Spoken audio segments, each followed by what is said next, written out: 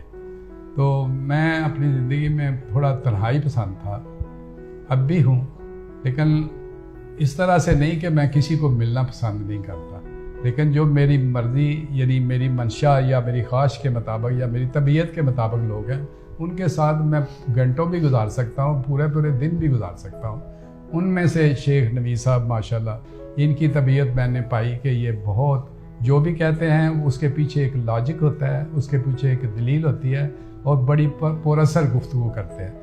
उस गुफ्तगू का ही ये नतीजा था कि मैं इनकी वीडियोस वगैरह देखता रहा तो मुझे ऐसे लगा जैसे मैं खिंचता चला जा रहा हूँ इनकी तरफ। और फिर मैंने एक दफ़ा ख्वाहिश का इज़हार किसी अपने जानने वाले से किया, वहाँ से इनका नंबर लिया, उनसे रब्ता करके तो इन्होंने मेहरबानी फरमाई कि ये गुजरांवाला किसी इवेंट पे आए तशरीफ़ लाए हुए थे तो मेरे यहाँ भी ये तशरीफ़ लाए।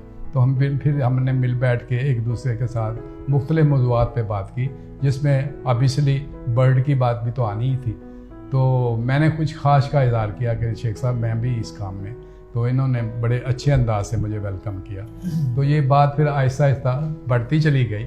तो फिर मैंने इनसे कहा कि मैं तो उम्र के जिस हिस्से में हूँ उस हिसाब से मैं अपने प्रोग्राम को बनाऊँगा। मैं वर्किंग पे नहीं जा सकता, मैं अपनी मोटिवेशन पे नहीं जा सकता। मुझे तो अल्टीमेट बर्ड जो इस वक्त आप लोगों की मेहनत और इन लोगों की शफकत की वजह से जिस मुकाम पे हैं हम वहाँ से शुरू करते हैं ताकि हमारा टाइम सेव हो। और टाइम जो है ना ये मनी है, जो बड़े लोगों ने कहा है कि टाइम इज़ द मनी। अब जिसने टाइम को सेव कर लिया उसने बचत कर ली। तो ये इन्होंने मेरी बात को बढ़ावा दिया और इस पे आगे फिर चलते चलते हमने एवरी बनाने की ख्वाहिश का इज़हार किया इन्होंने। मैंने कहा फिर मैं इस तरह से नहीं, वो जैसे पर्पस बिल्ट कोई चीज़ होती है इस तरह से कोई चीज़ बनाएंगे। तो अल्हम्दुलिल्लाह फिर वो इनके बुज़ुर्ग तशरीफ़ लाए, उसकी बुनियाद इनसे रखवाई, दुआ करवाई। आज अभी आपको थोड़ी देर बाद दिखाएंगे कि वो अल्हम्दुलिल्लाह 4 महीने के अंदर अंदर वो नियर टू कंप्लीशन हो गई है। और अब हमने मिल के जॉइंट वेंचर करके जिसमें इनका बर्ड का ख़रीदना, बेचना, उनकी लुक आफ्टर करना और उसकी सरपरस्ती करनी, मुझे गाइड करना, मेरे बच्चों जो कीपर है उनको गाइड करना, वो इन्होंने जिम्मेदारी ली है। और इन्हें ही लेनी चाहिए थी, मैं तो बिल्कुल इस मामले में अनपढ़ हूँ। तो बहरहाल ये एक तल्लक जो है ना इस हवाले से, बर्ड के हवाले से अब हमारा इस तरह से हो गया है कि हमें 1-2 दिन भी अगर नहीं मिले तो हमें बेकरारी होती है। ये मेरे अल्लाह का बड़ा एहसान है। आज ये मेरे पास तशरीफ़ लाए हैं, मेरे लिए बड़ी खुशी का मकाम है।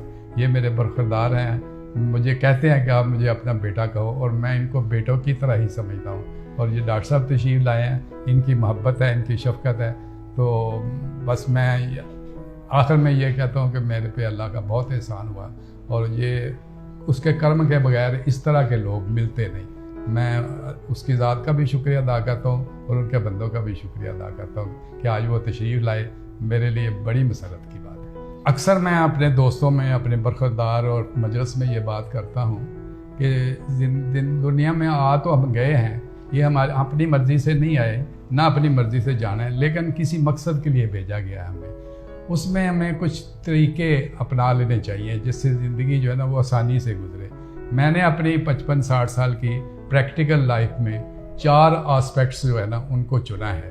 वो ये है कि हमें उस खुदा का, उस परवरदिगार का हिस्सा रखना चाहिए जिसने ये सारा कुछ हमें अता किया हुआ है। तो चले हम उसको 25 पैसे का पार्टनर बनाते हैं। सुबह उठें, उसके लिए उसके आगे झुकें, उसके लिए नमाज पढ़ें, उसके जो अहकामात हैं उस पर अमल करें, उनके बताए हुए रास्ते के बड़ों का अदब करना है, छोटों पे शफकत करनी है। इसके अलावा जो अल्लाह पाक ने कुरान पाक में फरमाया है उस पर अमल करना है, ये अल्लाह के हकूक़ हैं।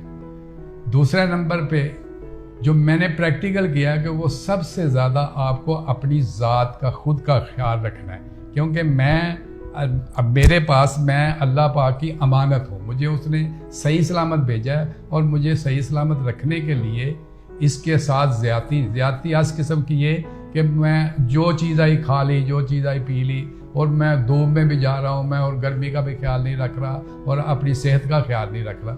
जब कभी खुदा न खास्ता मुझे कोई प्रॉब्लम होगी तो टीका मुझे ही लगेगा, दर्द मुझे ही होगी, जागना मुझे ही पड़ेगा।